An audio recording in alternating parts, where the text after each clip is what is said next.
if I'm to reclaim my power and take back my voice, I have to first reclaim my power by not allowing the voices that are in myself and the things that I say to myself in private that are not uplifting and edifying. I have to allow those things to die. I have to let those things go. Yes. Then I can utilize my voice to tell my story in such a way that inspires and empowers other people. But it starts with taking my power back. Mm-hmm. And a part of taking my power back is speaking life and not death. Hey, y'all. Welcome back to another episode of the Beauty in You podcast. I am so excited for today. We're going to go on a wonderful journey and you're going to learn so much. Our guest today is a self-published author, speaker, personal relationship coach, and the driving force behind Anointed to Write. Her journey into the world of writing and self-expression began as a personal quest to find her own voice. Navigating the complexities of life and seeking healing after the loss of her beloved mother, she discovered the power of putting pen to paper. Through her experience, she realized that our stories hold the potential to inspire, heal, and impact others. Welcome to the Beauty in You podcast, Heather Robinson. How are you? Good. Thank you for having me. Thank you for being here and being a part of my journey. This is great. Yes, I'm so excited to dive into your rediscovery journey. I have read a little bit about it, but I want you to really walk us through your journey and your experience. Okay, so my journey actually goes back to the womb. I wasn't supposed to make it. So medically, I'm a walking medical miracle, as they called it. Wow. But I know now as an adult that I'm a living testimony. Mm-hmm. So in the womb, I wasn't supposed to make it. My parents went to one hospital. They told my mom she was going to miscarry. I was a twin. Wow. So they told her she was going to miscarry and she should probably think about terminating the pregnancy because if I did survive that, there would be a lot of complications. Mm-hmm. So they went to another hospital, got a second opinion. Here I am today. I lost my mother at the age of 7 and my father at the age of 15. My dad died around Thanksgiving, which is about 2 months shy of my 16th birthday. Oh my goodness. That night on November 13th is when I actually penned my first poem. Now in school, we did, you had to do different writing and I dibbled and dabbled a little bit in writing plays and, scripts and stuff, but I never really took it seriously. Mm-hmm. And as I went through navigating this thing called life now as a parentless child, mm-hmm. I was never adopted, but I was under temporary guardianship is what they call it in Pennsylvania. Okay. Of my aunt. And that was my maternal aunt. So I stayed with her, finished out high school. That was a challenge because there were certain things that I did not because I wanted to, mm-hmm. but because she never had a daughter, she had a son. So I did it for her, like going to the prom. That wasn't my thing. Gotcha. Okay. Going on to college, I went to my first major was psychology. Mm-hmm. I wanted to do child psychology at first and then switched to wanting to do musicology, which is a merge of psychology and music therapy. Got out of that major, went into communications and theater, went into journalism. Then I looked at my time and I said, okay, I want to be done school by May 2006. So I'm just going to go ahead and major in liberal arts and have my concentration in Pan-Africana studies. Did that. Tried to do social work. That didn't work out because you got to have 6 months of experience. Well, you can't get the experience if no one hires you. Yeah. Moved on, fell into education. That was not the plan. Education was not my plan. Mm-hmm. It wound up being a very easy thing for me to do. And I realized that there was gifting and there was an anointing of teaching on my life. So I went on and did that. And in 2010, the Lord gave me Anointed to Write. I'm from Philadelphia. I thought that was whack. I said, that's not for me. Wow. I did nothing with it. I kept running from it, but everywhere I looked to my left, there it was. I looked to my right, I look up, I look down, open my eyes, close my eyes, leave the house, in the house. All I saw was Anointed, the number 2 right. Mm. In my opinion, who puts a number in their business name? That was my. What is this? So in 2012, I was in graduate school and I was writing my first book. Went through a divorce. Okay. And as I was going through and navigating that divorce, I finished that book. And then in 2015, I remarried. 2016, I found a traditional publisher.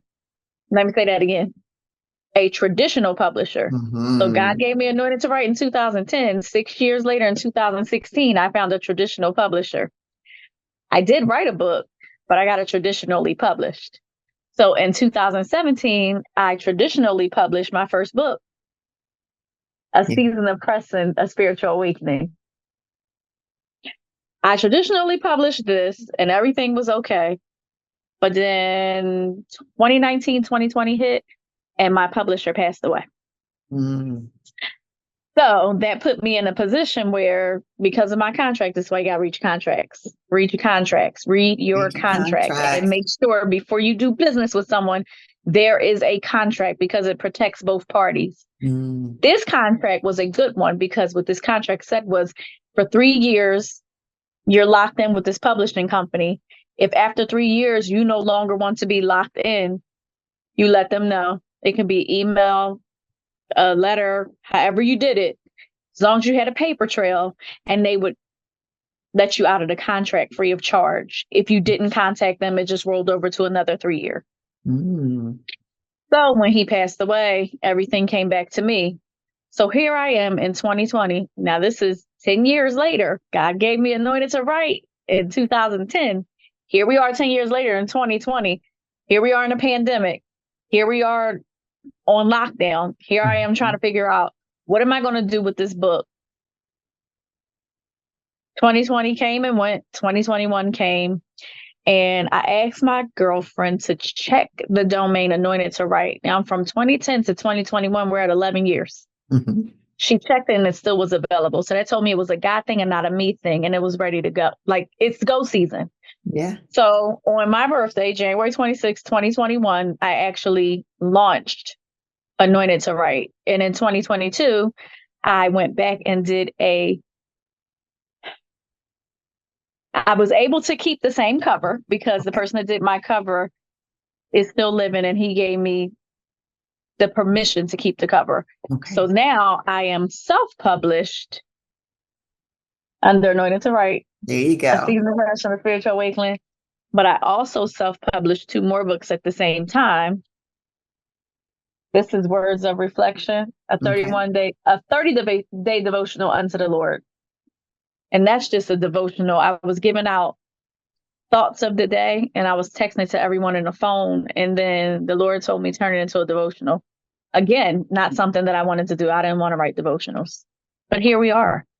And then the third book, which To Wholeness from Brokenness Will Ye Be Made Whole. This book, I actually dove a little bit deeper into my journey of infertility, divorce, surgeries, losing 2 sisters back to back, those sort of things, which I didn't want to put out, but my husband actually encouraged me to put that book out. So here we are today. And after I did some pivoting, I am now an author, I'm a speaker, I am a public relations liaison, education and DEI consultant. Yes. And I help people to self-publish by showing them how to get to 100% ownership. And I came up with an equation. And my equation is credibility plus visibility equals equitability. Okay. So here we are today. Oh my goodness.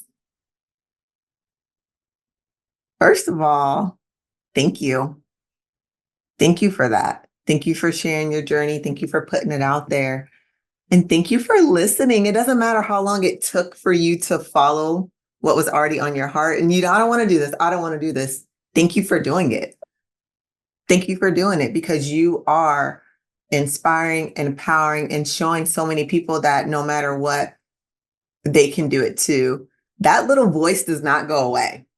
No. When you're meant to do something, it does not go away, no matter how many times you push it to the side because you don't want to do it. And then you sit around saying, well, what's my purpose, Lord? And he's like, I told you what your purpose was. You're not listening to me. So now this has to get a little extreme so you can listen to me and do what I need you to do, because you wasn't getting it before. So I'm going to make you get it.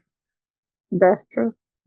And I have some similarity there to that, where it's like, I don't want to do this. I'm afraid. Mine was fear. Mine was just operating in fear. I was afraid for my experiences of having other people, I guess, tell my story. I allowed other people to tell my story. I hid my voice for a long time. I was really quiet. Quita, you so quiet. Yeah, I know. Yeah, I know. Stuff I didn't like, I didn't really say. Stuff I didn't agree with, I didn't want to stay. I didn't want to mess anything up. Going through depression, going through anxiety, going through some real stuff in my life. And even then, I allowed other people to tell my story. And the whole time it was like, you better speak up. You better share your story, because your story can inspire somebody out there. There's somebody else that's going through depression. There's someone else that's going through anxiety. There's someone else that is feeling just the way you feel. You better speak up. And now I can't stop talking. I can't stop talking. So I want to thank you for listening to that, even though you gave the timeline. I hear you, but you still did it. You still did it. Were you afraid to step out there and do it, or you didn't feel like it was on your heart to do it? It probably was more rebellion. Rebellion. It probably was more rebellion, if I'm honest, because when you go through so much in life from the womb on, it's a lot. I found out in 2018, I had a sister that had breast cancer. And that same day she found out she had breast cancer, I was calling her to tell her that I got the results from my genetic testing and that I carried the BRCA1 gene, which is the gene she carried. Oh. So that was something. We both cut our hair because she had to cut her hair. So we did that together. And in 2021, we lost our eldest sister the Saturday after Mother's Day. And then June 30th of that same year, I had an open myomectomy, which is where they cut me from my navel down. So it had to do a vertical cut. They take the uterus out. They cut all the fibroids out. They put the uterus back and they sew you back up. All of the fibroids together, because they took out 15, oh my God, was the size of a newborn baby. So I had a C-section, delivered these things that were the size of a newborn baby, but went home without a child. Oh my God. Never had children. We desire children, married 9 years and never been pregnant. That surgery was to preserve the little bit of fertility I had left, because I had low egg quality at the time and I did not ovulate, and I was going through fertility treatments. Did all that in 2021. 2022, lost my sister that had breast cancer to ovarian cancer, because BRCA1, one type of cancer can come back in the form of another kind of cancer. Okay. So navigating that, and then to fast forward to May 16th of this year to have a radical hysterectomy as a preventative surgery. So in 2021, it was to preserve fertility. 2024, fertility is no more. But in 2023, I was perimenopausal, and the doctor said I had a 0.02% chance of conceiving anyway. Wow. So that journey has been something, but a scripture that I stand on when we talk about what keeps you going and what keeps you motivated. Romans 8:28 is what I stand on. And I hold on to it. I was telling my husband last night, I feel like a dog holding on to a bone. That's how hard I hold on to that scripture, because without holding on to that and believing that, I would have probably lost my mind. Yeah. I would have probably lost my mind, because here I am, 41, never been pregnant. We desire to have children, and we're not going to have children the way that we expected to have children. And a lot of times we forget that we're not in charge. Yeah. God is in charge. And so we have what we want in our mind the way we want it, and God does it the way is best for us. Going back to Romans 8:28, for we know that all things, not some, not most, but all things work together for the good of those that love the Lord and are called according to his purposes. And so you have to believe that all of these things work together. It don't look good, it don't feel good, but it's for my good.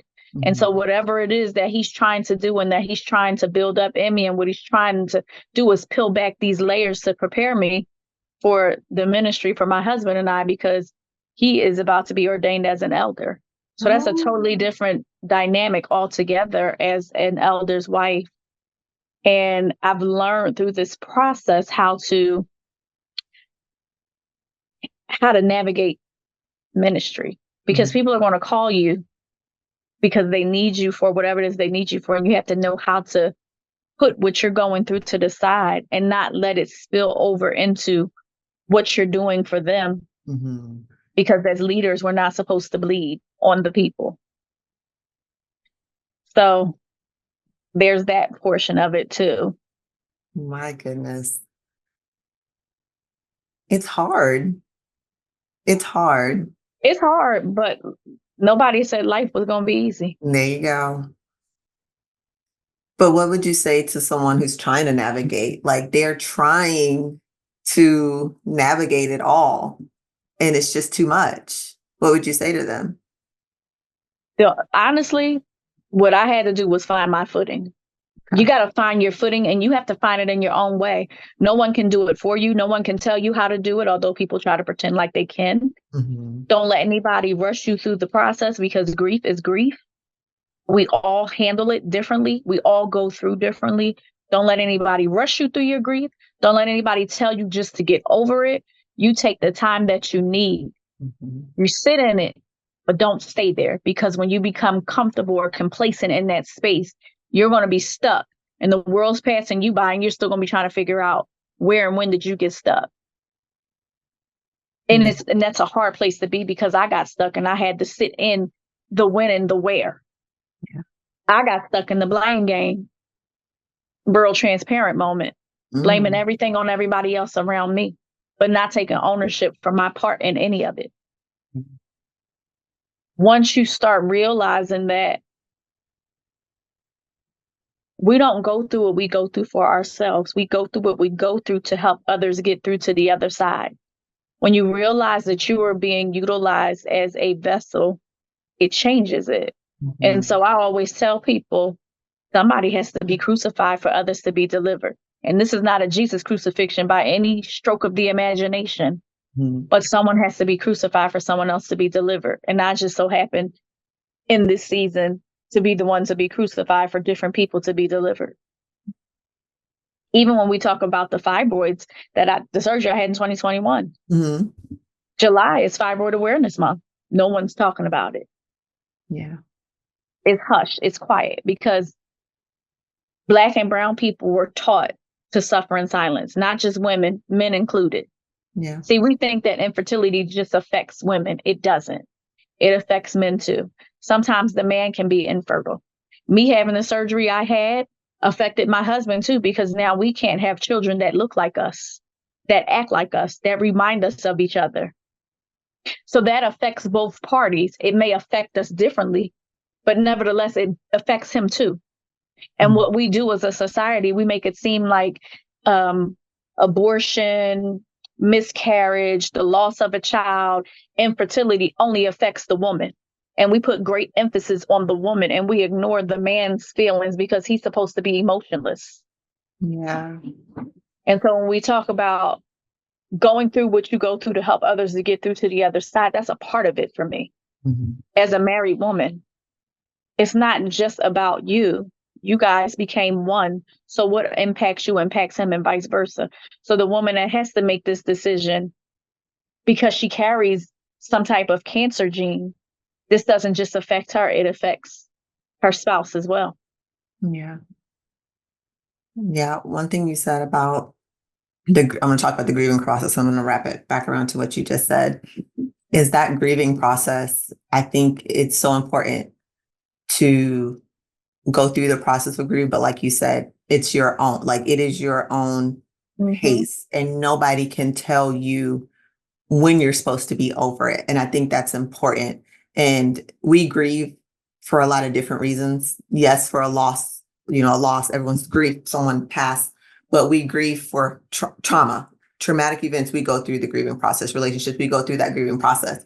And so I do think it's very important to allow yourself to feel, to allow yourself to process, to allow yourself to go through that process all the way. And you don't always start with step one of the grieving process. I think that's important to say. Like, you don't have to start with number one.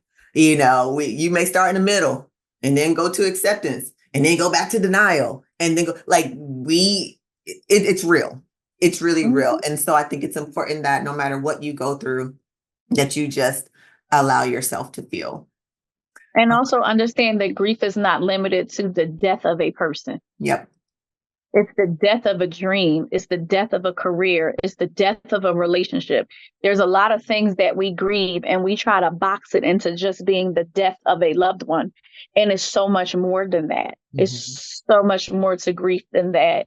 And when you allow yourself to grieve and you block out those that want to rush you through the grieving process, because if you rush through it, you're not through it. You have to allow yourself to naturally go through it. My sister passed away in 2021 and 2022. I'm still grieving them. Absolutely. Now, a lot of stuff has happened to me kind of in between times, but as I'm navigating this, I still have to navigate that. So life is going to happen, and there's going to be things that happen. There's going to be grief on top of grief, trauma on top of trauma, trials on top of trials, tests on top of tests. But you still have to navigate through, because if you don't, you're not going to be okay. And if you're not okay for you, you're not okay for anybody. Absolutely. And I think it's important to, I'm going to say, get help if you need help. I think it's important to find the help if you find that, you're not getting there. Communicate, talk about it, and get help. I'm a big advocate for mental health, but a big advocate for therapy and finding someone to talk to if you can. Because as a Black woman, this is from my own experience, whatever I was going through, I felt that I had to take it in because I'm the strong Black woman and I have to wear that and I have to keep it on my shoulders, and I'm supposed to just suck it up, but suffer in silence, essentially. And so I'm a big advocate. Speak about it, talk about it, go through your process. We're human at the end of the day. We are human. We're all going through something. We're all going through something. I don't care who you are.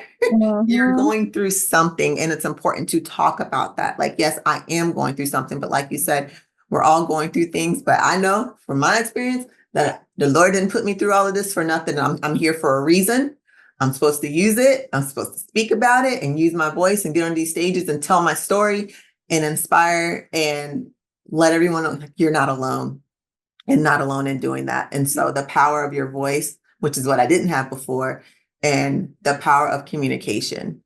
One thing you spoke about with relationships is, the woman's not the only one who suffers, from miscarriage and infertility. The man does as well. And that just popped in my head, the word communication, because speaking from my husband's perspective, he won't talk about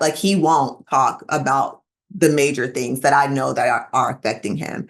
And the fact that you're like, I know that it's bothering my husband, that tells me that you guys communicate about the things that are happening, the big things that are happening in your life. And I think that's important. And I think that's powerful, especially just in relationships, period. Communicating, not about just the things we need to talk about, like the bills and stuff like that, but actually communicating about the major things that make an impact on your relationship. Yeah, communication is, that's key in a lot of things in life. It's key in a lot of things. It's key in marriage, but it's also key in business. There's not much you can do in this life without having effective communication skills. Otherwise, things take a turn or you go down a path that you didn't necessarily have to, or that was avoidable. Things take a longer time to come to fruition, if you will, because we take these turns and we try to avoid. I was silenced because I'm the youngest of 9. So imagine fighting for your voice. Back in my day, the older siblings took up for the younger siblings, and it kind of turned into them speaking for you. Then everybody grows up and lives their respective lives, and you're stuck trying to figure out, I don't have a voice, and how do I get that thing back? And I remember when I was praying to God and I was like, what is the purpose of Anointed to Write? The tagline he gave me was giving a voice to those who feel silenced. And that silence can come from pain, doubt, fear, loss, your position in your family, whatever that is for you. That's what that is. And he gave me something, the acronym RTT. And it's reclaiming your power, taking back your voice, and telling your story. And I speak about that on the stage because that's what I actually had to navigate through, and I'm still navigating through, because I feel like it's an ongoing process. Being able to understand that there's power in your voice when you tell your story, that's major, because a lot of us are like, don't nobody want to hear my side story. Don't nobody want to hear my story. Don't nobody want to hear from me. And that's not true. Those are those words that you were saying to yourself. And when I wrote my first book and I came up with the actual cover, I came up with the cover because I was combating those negative thoughts that I had about myself. Not so much what other people were saying about me, but what I was saying about myself. And if you can see, that is a picture of me pushing up against bricks, and the bricks have negative talk on it: depression, doubt, fear, all those things. And that right there is where RTT came from, because if I'm to reclaim my power and take back my voice, I have to first reclaim my power by not allowing the voices that are in myself and the things that I say to myself in private that are not uplifting and edifying. I have to allow those things to die. I have to let those things go. Then I can utilize my voice to tell my story in such a way that inspires and empowers other people. But it starts with taking my power back. And a part of taking my power back is speaking life and not death. The Bible says there's life and death in the tongue, and you'll have what you say. So if I'm saying I'm depressed, if I'm saying I'm not good enough, I'm not worthy, I'm not smart, I'm whatever negative word you can come up with, then that's what I'm going to start believing. And when you believe it, you start walking in it. And so that's why the cover was so important for me when I specifically said, it's a picture of me pushing up against the wall. Take this picture and move it onto the bricks. And this is how I want the bricks. And this is what I want the bricks to say. And this is the way I want them placed. All of that, because then on the back of the book, this is making it to the other side, right? You see the sunset? I see it, yes. So you go from a dark place to light. And there's so much symbolism there, but I really feel like grief is something that we have to be able to navigate through in order to take back our power. And then that's when you're able to find that voice that you lost, because we were born with a voice. Yes. You just lost it along the way. You lost it. And you can get it back. And everybody's valuable, and your story is needed. Because again, we go through for ourselves rather than help others to get through to the other side. How can you help me get through to the other side if you don't share your story? Not your business, your story, because there's a difference. People say, I don't want to tell you don't have to tell your business to tell your story. There's a big difference in that. And there's so much power in what you just said too, because I had to change my mindset in order to get to where I am now. I love positive affirmations because I do feel like that changed my life. I was always quick to accept the negative. Anything negative, I'm like, oh, that must be true. Oh, I probably can't do that, or I would never be that. It just makes sense. And anything positive, like, no, you're just saying that. You're just being nice. You're just, anything positive I would strip away.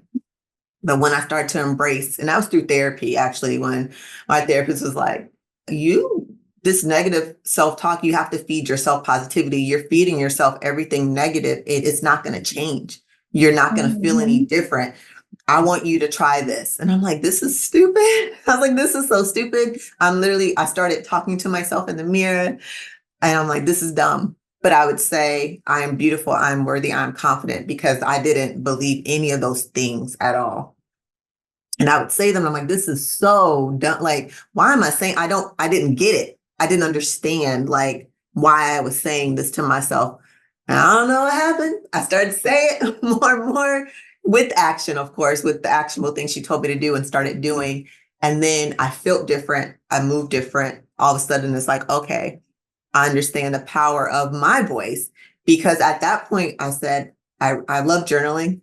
So I wrote down all these goals that I'm going to do. I'm going to write this book. I'm going to do that. I'm going to do it. Wrote it all down. And I have did every single thing on that piece of paper and everything I speak, I have done. And so when everyone's like, well, what changed? I'm like, my mindset changed. The positivity, it changed, and I had to do the action behind all of it, not just say I feel confident, and then, but actually do the work. So there is so much power in our voice. Like what we feed ourselves matter. What we tell ourselves matter. Like it makes such a big difference. Like I poured into my kids now. Like I poured into them. My daughter, she runs track. Well, I'm like, what do you want last weekend? What do you want to run? Mommy, I want to run a 105. All right, say you're going to run, say it, speak it, believe it. She ran a 105. I'm like, see, because you have to speak it. So I just think it's just so much power in our voice and what we speak to ourselves and what we do for ourselves. We got to understand that negative self-talk, got to put a pause on that. We got to put a pause on that. And when you start to do the work, I encourage you to do the work, anyone out there to do the work, to see where that comes from. For myself, it came from my childhood. I was always talked down to. I was always taught young, like you ain't nothing, not nothing, but you ain't it, and that's where it comes from. And so as an adult, you carry that stuff. Like you carry that stuff with you from your childhood all the way up to your adulthood. And eventually you're going to have to do the work. I always say childhood trauma that is not dealt with becomes adulthood trauma. Yeah. And as an adult, trauma compounds over time. Mm-hmm. And so you have this childhood trauma and this adulthood trauma coupled together. When you go to therapy, they make you work back and then work forward. Mm-hmm. And so going backwards sometimes is really rough, because it's making you deal in places that you have not touched for years. I had it Why? Because it was not dealt with when you were a child, when it should have been dealt with. Yep. So it's like it gets worse before it gets better, so to speak. But it's very important to really delve into that. I heard a story about a couple that was at a family's event, and their youngest daughter said, I want to go home. And it wasn't the same, I want to go home, as little kids say. Mm-hmm. They got a call that their deck was on fire. So little baby girl had discernment and was like, I want to go home.